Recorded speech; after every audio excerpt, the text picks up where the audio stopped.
કેવી રીતે એક ઇન્ડિયન આર્મી ઓફિસરનું મંદિર બનાવવામાં આવ્યું, એના બાબા સુધીનો દરજ્જો આપવામાં આવ્યો અને એનો મર્યા પછી પણ પગાર ચાલુ રાખવામાં આવ્યો.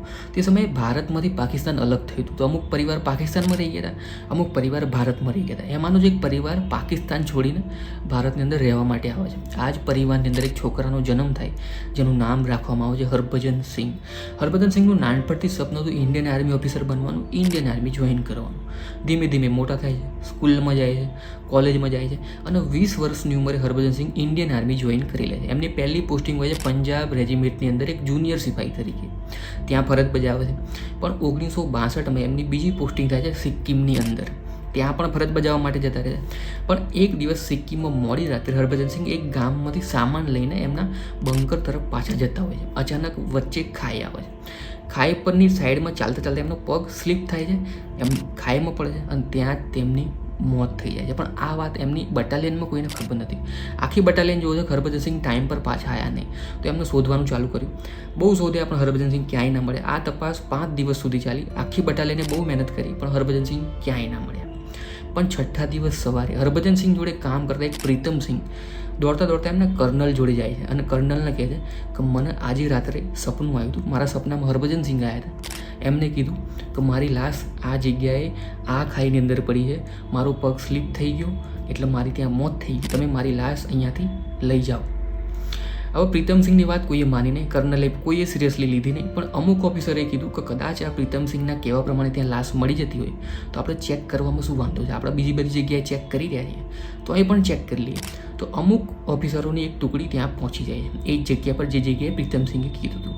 એ જગ્યા પર જઈને જુઓ છો ત્યાં પ્રીતમસિંહના કહેવા પ્રમાણે હરભજન સિંહની બોડી એ જ રીતે મળી જાય છે. બધા ઓફિસર ચોંકી જાય છે કે પ્રીતમસિંહની વાત સાચી પડી. એમની બોડી પાછી લાવવામાં આવી. એ જ દિવસે રાત્રે ફરીથી પ્રીતમસિંહના સપનામાં હરભજન સિંહ આવે છે. એ કહે છે કે તમે મારી સમાધિ બનાવો, હું કહું એ જગ્યા પ્રમાણે.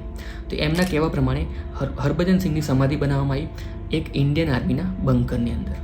અજીબો ગરીબ રીતે હરભજન સિંહ બીજા આર્મી ઓફિસરના સપનામાં પણ આવતા થયા.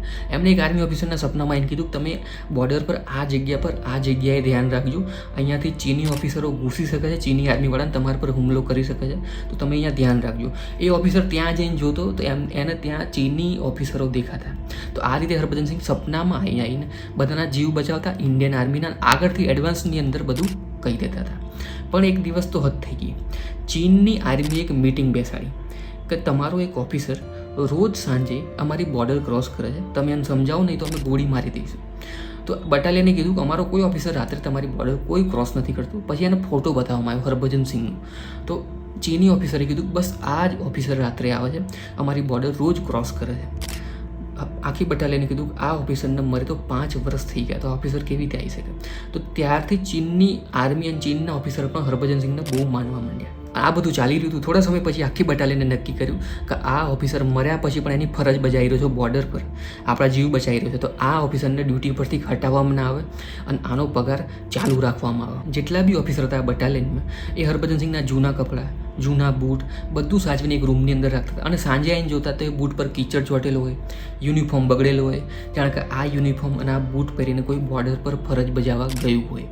એમનો પગાર તો ચાલુ જ હતો પણ એમને પ્રમોશન પણ આપવામાં આવ્યું. એમને ઓફિસરથી ડાયરેક્ટ કેપ્ટન હરભજન સિંહ બનાવવામાં આવ્યા. અને જ્યારે બી સિક્કિમની બોર્ડર પર કોઈ પણ મિટિંગ થતી તો એમના માટે અલગથી ખાલી ખુરશી મૂકવામાં આવતી હરભજન સિંહ માટે. અને થોડા સમય પછી સિક્કિમમાં એક મંદિર બનાવવામાં આવ્યું જે આજે ઓળખાય છે બાબા હરભજન સિંહ મંદિર તરીકે. બધા બહુ આવતા હતા, બધાની બહુ શ્રદ્ધા હતી, બધા બહુ દર્શન કરવા જાય છે. અને આજે બી જેની પહેલી પોસ્ટિંગ સિક્કિમની અંદર થાય તો એ પહેલાં બાબા હરભજન સિંહના મંદિરે જાય દર્શન કરવા, પછી જ એનું કામ આગળનું ચાલુ કરે.